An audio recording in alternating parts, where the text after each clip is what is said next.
Welcome to Market Monday from the investment team and the trust department at the First National Bank. We're going to kick it off with the economy this week. We've got factory orders, which came in today at negative 3.6%, which was expected to only decline by 3%, so that came in worse than expected. We got durable good orders that came in at a negative 5.4%, which was the expectation. So what do those numbers mean? Well, they mean that demand is slowing and that they bolster the case that we're looking at a horizon that includes a recession in 2024. What do we mean when we say that word recession, though? That's a big word. People have come to associate that word with big crises like what happened in 2008 or the debt crisis in Europe or what happened in 2020 when everything basically shut down throughout the world for a while. That is not what we mean when we say recession.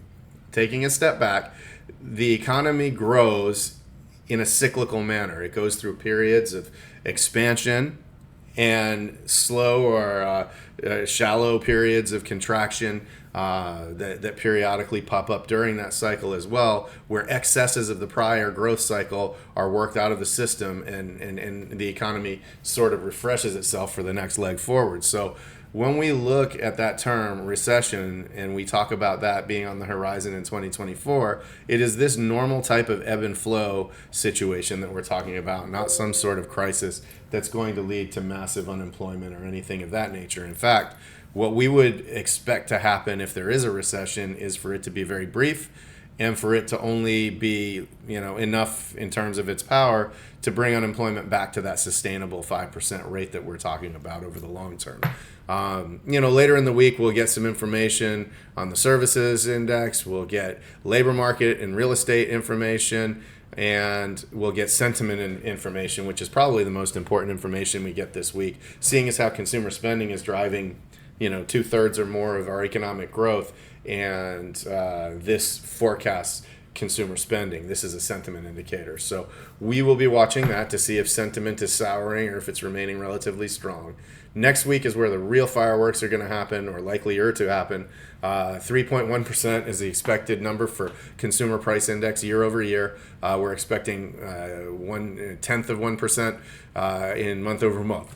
So consumer prices are expected to grow, and those numbers are notably higher than what the Fed is officially targeting at 2%. Although we think clandestinely they appear to be targeting this area for a longer term, and the interest rate market tends to bear that view out as well. We'll look at the producer price index, which is also expected to show a 0.1% gain in month over month, and that's really important when we look at the two combined. If you take consumer price index versus producer price index, that's just kind of a really quick and dirty way for us to get an idea of what's happening right now with corporate margins. Are they declining? Are they going up?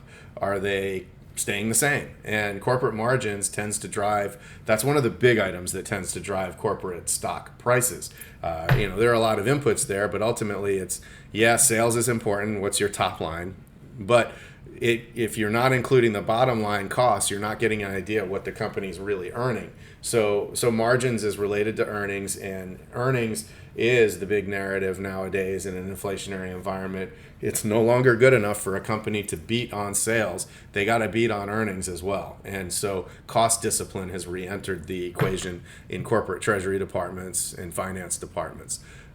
The big event, though, or I should say lack of thereof, is the FOMC rate decision, because it's expected, almost certain in terms of interest rate futures, what the probabilities imply, that there will be no hike at this meeting. What is likely to happen at this meeting, though, is that they can come out strong and say, we're going to do whatever it takes to keep inflation under control, which would be a quote-unquote hawkish statement. Or they could say, hey, we're starting to see positive, encouraging signs that the economy is slowing the way we want it to, and that we can take a hands-off approach for a while.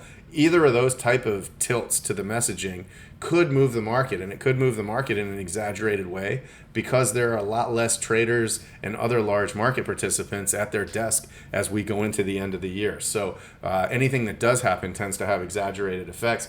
We're not going to see any kind of major change in what our expectations are, though, no matter what they say. So that will round out the important stuff. Yes, we get more labor market information. and we get some more outlook information. But really, it's all about the Fed and it's all about inflation next week. Going into stocks, throughout the past few months, we've been getting a lot of these reports that the economy is starting to turn, starting to get slower, and yet the market is behaving very strong. In fact, we're trading up at the highs of the year, and year to date, the market's up about 20% or close to it. What does that mean? Well, in terms of corporate margins, it looks like companies have largely been able to control their cost structure and still make earnings. And so that's a combination of earnings expectations having been written down, but it's also, corporate discipline as well. So when we look at the market showing this type of strength, even though inflation remains persistently higher, interest rates appear to be persistently higher, and we expect to be on the cusp of a recession, this is a very bullish indicator that the stock market wants to go up anyway. And in fact, stocks tend to be a discounting mechanism, out 18 and 24 months into the future. And we actually had our, serious decline in 2022 already. And the market seems to be looking past that toward a recovery. So that's pretty strong.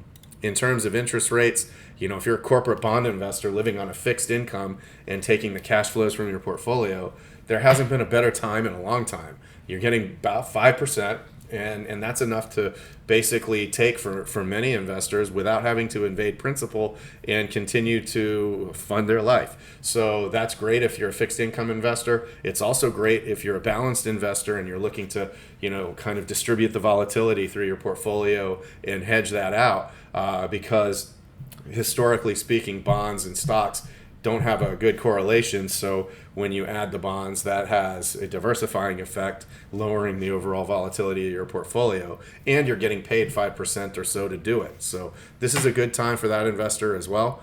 The yield curve. This tells a narrative. What is the yield curve telling us?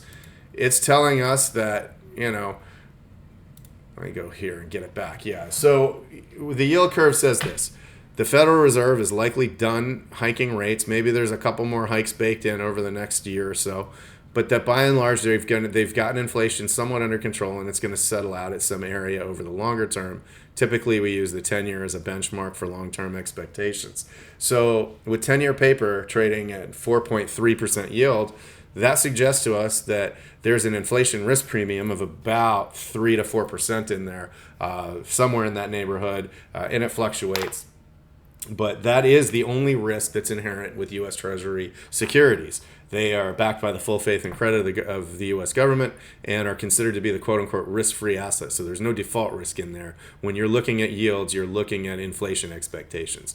So this yield curve, looking like it does for right now, suggests that they're expecting this to remain that way relatively indefinitely. And that suggests that they're not, in fact, targeting a 2% inflation rate, that the Fed's allowing inflation to run somewhere between 3 and 4 for the foreseeable future. Coming back to the market, we've talked about unusual strength and that we do have a positive outlook for the market.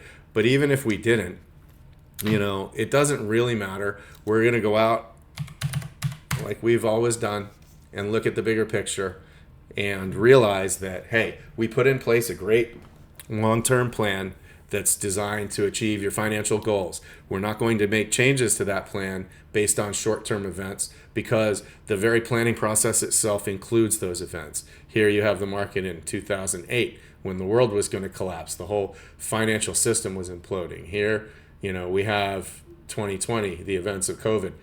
We have that bear market of 2022, and yet we're still right here. So we want to maintain that long view, and we want to do what's right in context of our plan.